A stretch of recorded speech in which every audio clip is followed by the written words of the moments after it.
Salut, c'est Johan et Alex de la team Chekhov et aujourd'hui on squatte chez Crack the Egg et nous avons le plaisir d'avoir Céline parmi nous. Alors Céline, est-ce que tu peux te présenter à ceux qui nous regardent? Alors moi je suis Game Master depuis l'ouverture de Crack the Egg. D'accord. J'ai aussi participé à la création des jeux. En fait, je suis là depuis l'origine avec les autres concepteurs, on est 5 au total. Voilà. Donc moi j'ai principalement travaillé sur l'écriture des scénarios, tout ce qui est background, tout ce qui est les rédactionnels, tout ce qui est les textes qu'on trouve à lire dans les salles, c'est moi, voilà. D'accord, cool. Donc Crack the Egg qui, rappelle-moi, a ouvert à partir de quelle année?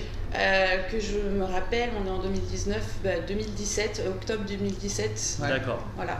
Et l'aventure, elle a commencé quand du coup L'aventure, elle a vraiment commencé en 2014, quand on a organisé une énorme soirée pour une fête d'Halloween, en fait.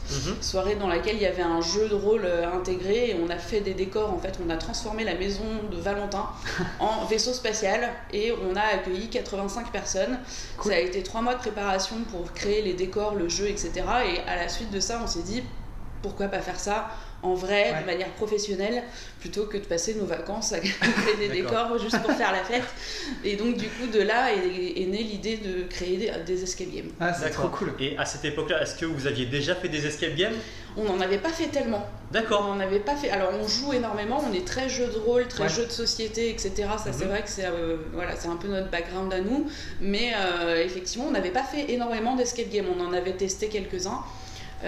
Et je sais que quand Nicolas, un des concepteurs, a fait un escape game la première fois, il s'est dit tout de suite, voilà, c'est ça qu'il faut faire. C'est ça qu'il faut faire, ça nous correspond très bien et voilà. Donc il y a Céline, il y a toi, Valentin, qui construit les décors, c'est ça? Voilà, qui est notre constructeur, qui crée les décors, qui crée aussi pas mal de mécanismes. Nicolas, qui lui est un peu notre stratège, il s'occupe de tout ce qui est administratif, mais il réfléchit aussi au gameplay, c'est-à-dire vraiment à tout ce qui est système de jeu. Les énigmes, c'est plutôt pas mal lui qui les pond. D'accord. On a Guillaume, qui lui est électronicien, donc qui du coup nous fait tous les systèmes, tous les mécanismes ou qui demandent de l'électronique. Et Jean-Yves, qui est informaticien et qui du coup lui fait du code. Donc pour l'abri en l'occurrence, c'est hyper complémentaire. Bien complémentaire, il y a tous les corps de métier. Hyper spécialisé dans chaque domaine. D'accord. Vous êtes une bande de potes au départ? Complètement. D'accord. Ouais, on se connaît depuis des années, donc on s'est d'abord connus en tant qu'amis et puis maintenant on se connaît en tant que collègues. Voilà. Et vous bossez tous là pour Crack the Egg? Et on bosse tous pour Crack the Egg. Et donc vous êtes rencontrés en fait au détour de jeux de rôle, c'est ça, ou jeux de plateau Entre autres, ça c'est un des fondements de notre amitié, c'est ça, c'est les jeux de rôle et les jeux de société. Et les murder parties, etc. Moi j'ai rencontré Valentin et Nicolas lors d'une énorme murder party que j'avais organisée. Donc voilà, c'est un peu notre vous êtes tombé dedans quand vous étiez petit. Ouais. Non, mais on sent qu'il y a l'amour du jeu qui transparaît à travers les salles et ça c'est vraiment très appréciable aussi. Après on a aussi au niveau du cinéma, on s'entend aussi beaucoup là-dessus et le cinéma a beaucoup influencé nos salles. Il y a énormément de références à des tas de films dans toutes nos salles, dans nos 3 salles, donc ça aussi c'est un truc qu'on aime beaucoup. Les séries, les films, on en bouffe pas mal. Ouais, et c'est vrai que c'est bien retranscrit derrière dans les salles parce que on n'a peut-être pas toutes les références nous quand on les joue, mais tu rends compte qu'il y a au moins 1 ou 2 films où t'as un petit clin d'œil quoi. Et c'est vraiment que c'est très très bien fait ça chez vous. L'idée de faire un œuf, une quête supplémentaire, c'est venu comment? Ça, c'est venu, je pense que c'est surtout Nicolas qui y tenait. C'était l'idée de pouvoir trouver un trésor. Souvent dans les jeux de rôle, quand il y aura une espèce de quête comme ça, trouver l'objet magique, trouver le trésor, c'était un peu quelque chose auquel il tenait. Et donc du coup, on a inventé cette cosmogonie autour de l'œuf, donc du coup qui serait à l'origine de toute vie sur Terre, à l'origine de l'univers. Et on a imaginé cette espèce de grande guerre secrète. Très complotiste qu'on a, qui se joue depuis la nuit des temps entre des organisations secrètes qui veulent s'en accaparer les pouvoirs et donc du coup on rencontre différentes sectes comme ça, des alchimistes, des magiciens, qui se tirent la bourre pour s'approprier l'œuf. Et effectivement ça on y tenait et en fait on a construit nos jeux autour de l'histoire de l'œuf. C'est pas venu après, c'est vraiment venu au départ. On l'a écrit l'histoire de l'œuf avant d'écrire les scénarios de la trilogie. C'est vrai que t'as pas l'impression que c'est une pièce rajoutée et que c'est vraiment un truc qui est au cœur vraiment bien de l'histoire. Ça c'est vrai que c'est intéressant de pas avoir le truc genre bonus, tu résous une énigme à la fin. On y tenait beaucoup. En fait, on avait remarqué que dans beaucoup d'escape games, souvent le scénario était un prétexte pour des énigmes. Et on trouvait ça un peu dommage. Nous, on a vraiment voulu qu'il y ait une vraie histoire, en fait, essayer de bosser vraiment sur ce background et que ce soit pas juste un prétexte pour ensuite rajouter des énigmes à l'intérieur, mais que ce soit vraiment l'histoire qui soit servie par les énigmes. On a vraiment essayé de faire comme ça. Après, je sais pas si ça a marché, mais en tout cas, voilà. Pas du tout. Non, effectivement, c'est ce qu'on aime, nous, chez Crack the Egg, et on sait que ça va être une immersion de qualité, tu vois, à chaque fois. Et encore, enfin, la dernière, moi, je trouve que vous êtes...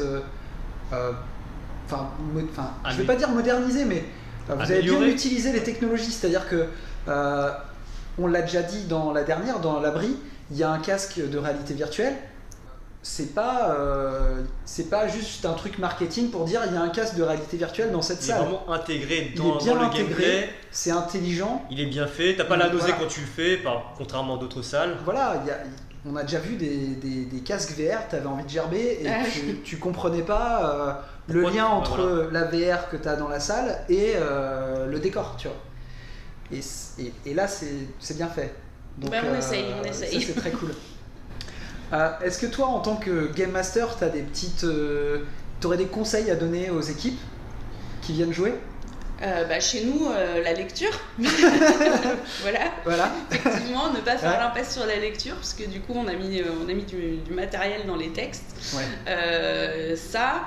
Ensuite, si un conseil, mais ça, les vrais escape gamers le savent, il n'y a jamais de hasard. En fait, les énigmes, il y a toujours une logique, il y a toujours une raison pour laquelle il y a toujours un mode d'emploi du mécanisme qu'on va activer quelque part. C'est pas du hasard. Ça, je pense que vous le savez, mais souvent, quand les gens commencent à chercher des théories un peu fumeuses, ça sent pas bon. Ça sent pas bon. C'est peut-être pas la bonne piste. Voilà. C'est vrai que des fois on part dans des trucs un peu complexes alors que finalement... Alors que des fois c'est assez simple, normalement on a tous les éléments sous les yeux pour pouvoir résoudre le mécanisme, l'énigme en question. Et toi, dans ton expérience, est-ce que tu as des... C'est quoi l'anecdote que tu racontes à tous les autres Game Masters d'une équipe un peu bizarre ? Dans les théories fumeuses. D'accord. Dans les théories fumeuses, on a dans Chinatown une radio. C'est une radio qui sert à faire de la musique. Voilà, elle ne sert à rien d'autre. Et la dernière fois, j'ai trouvé cette radio avec donc des baguettes chinoises enfoncées dans tous les interstices qu'il pouvait y avoir, le couvercle d'un cendrier qui est purement décoratif, qui était également inséré dans la radio. Et bref, je me suis retrouvée avec une espèce d'œuvre d'art moderne. On ne sait pas à quoi ça servait. Et je sais pas, les joueurs avaient pensé qu'en enfonçant tout ce qui pouvait être enfoncé dans cette radio, ça allait activer quelque chose. Voilà, ça c'est le genre de théorie fumeuse où les gens qui dans Tixen vont passer 10 minutes à observer le ventilateur en se disant qu'en changeant les vitesses, peut-être qu'il va se produire quelque chose. C'est un ventilateur. Un message codé en morse. Mais sauf que c'est un ventilateur, il sert juste à rafraîchir. Ça fait partie des choses un peu... Et des fois, tu leur indiques, genre tu leur envoies le truc, non, mais la radio, c'est mort, il n'y a rien à faire, et ils continuent quand même... Des fois, c'est sur le radiateur, par exemple. Non, ça c'est un radiateur, ne changez pas la température de la pièce, ça ne sert à rien. C'est un radiateur. D'accord. Ça fait partie des éléments qu'on est obligé de mettre dans la salle, les radiateurs. Alors on va mettre des coffrages maintenant pour éviter ce genre de choses. Il n'y a pas d'énigmes cachées dans le radiateur. D'accord. Et toi, qu'est-ce qui te plaît le plus dans ton métier aujourd'hui ? Si ça te plaît. Alors c'est vrai qu'à Game Master il y a un aspect quand même très répétitif, ça c'est vrai, on fait quand même, là moi j'ai fait des milliers de fois Chinatown, on connaît par cœur. Après ce qui est intéressant c'est l'interaction avec les joueurs, c'est quand un groupe arrive, c'est de les mettre dans l'immersion, c'est cette complicité qui se forme quand on commence à raconter l'histoire, qu'on essaye vraiment de les emmener dans un univers. Ça c'est toujours très agréable. Le débrief à la fin de la partie c'est toujours très drôle de pouvoir ressortir un peu les répliques cultes qui ont pu émerger pendant la partie. Il y en a des fois, donc cet aspect relation avec les joueurs, avec les équipes, il est toujours nouveau, il est toujours neuf et c'est toujours un plaisir. Actuellement, il y a 3 salles qui sont disponibles aux joueurs. Est-ce que vous comptez ouvrir d'autres salles plus tard ou est-ce que vous avez d'autres projets par la suite? Alors la quête de l'œuf n'est pas finie en fait. Effectivement sur la trilogie Crack the Egg on peut ouvrir l'œuf, mais très probablement qu'il y aura peut-être un Crack the Egg The Origins, peut-être éventuellement. Non, il y a plein d'idées en fait. Pour le moment on n'est pas fixé, mais il y avait l'idée de créer un jeu en extérieur éventuellement. Ça c'est un truc qui nous botterait pas mal, faire une sorte de chasse aux œufs dans Paris, ça pourrait être assez chouette. On avait pensé à faire un jeu de plateau éventuellement, et peut-être qu'une des Chinatown, puisque Chinatown est en 2 exemplaires, peut-être qu'on va pouvoir en recycler une et créer un autre jeu. Donc il y a plein de possibilités qui s'offrent à nous. Là pour le moment l'abri vient de sortir, donc vous êtes là-dessus. Voilà, on est encore un peu sur l'abri en train d'améliorer tout ce qui est encore un peu à améliorer, et une fois que ce sera fait on va pouvoir partir sur d'autres aventures, mais il y a plein de chapitres de la quête de l'œuf qu'on a envie de raconter encore. Donc le scénario est déjà écrit. Oui. Cool. Il ne reste plus qu'à matérialiser tout ça. Exactement. Un livre et tout, non? Alors éventuellement, moi j'avais commencé à écrire des nouvelles qui soient les spin-offs des salles. Donc il y a plein de choses à faire en fait. C'est cool. Pour savoir qui est vraiment le professeur Tixen. Exactement. Mystérieux professeur, l'étrange professeur Tixen. Ah mais super. L'avenir de l'escape game, toi tu vois ça comment? Est-ce que tu as une théorie là-dessus? Est-ce que tu vois ça changer? Et ce qui change, c'est qu'on a de plus en plus de joueurs, ça touche un public de plus en plus large, et on a des joueurs de plus en plus exigeants, c'est-à-dire qu'effectivement maintenant les gens cherchent des mécanismes poussés, cherchent de la réalité virtuelle, alors beaucoup aussi en ce moment on cherche des choses un peu à la Cannibale de Paris, c'est-à-dire des escape games où il y a vraiment une immersion avec un game master qui intervient dans la pièce, etc. avec tout ce qui est horrifique, ça fonctionne très très bien. Nous on n'est pas encore au point de faire jouer des acteurs dans nos salles, mais j'ai l'impression que ça plaît de plus en plus, donc de toute manière, ce qui est clair, c'est que l'escape game un peu old school, un peu comme les Chinatown, c'est-à-dire Enigme, Cadenas, bon ça fonctionne encore, mais je pense que ça va vraiment très vite passer de mode. Ouais, d'accord. Donc plus orienté sur l'interaction, encore plus, renforcer ça. Je pense que c'est ça qui fonctionne. Et l'aspect technologique un peu. Ouais, ok. Est-ce que tu fais des escapes en parallèle? Un peu, on s'invite chez les uns et les autres, donc on en fait quelques-uns. D'accord. J'en fais pas énormément, mais j'en fais quand même quelques-uns, et quand on est game master, en fait, ça change tout. À partir du moment où on a vu des parties se jouer plusieurs milliers de fois, en fait, on joue plus de la même manière dans les salles. Est-ce que des fois tu te dis, oulala, là je suis en train de me comporter comme les mecs avec la radio, là, c'est pas bon, exactement ça. Et c'est quoi ta préférée ou tes préférés si t'as une préférence? Là récemment, je me suis vraiment marrée dans l'abattoir. Là, l'abattoir, ça a été, en termes de fou rire, je pense que celle-ci était vraiment chouette. Mais il y a ce qu'on disait, c'est-à-dire qu'on est dans une salle très grande, une interaction avec le maître du jeu qui est hyper dynamique, et effectivement une ambiance très stressante, mais avec des énigmes qui sont quand même très bien intégrées. Et l'abattoir, moi j'ai beaucoup ri. Alors je pense que c'est parce que j'avais peur, mais j'ai beaucoup ri. Mais c'est vrai que l'abattoir c'est une belle salle, on va en parler aussi dans une vidéo prochainement. Donc l'abattoir, le thème horreur, c'est un thème qui te plaît?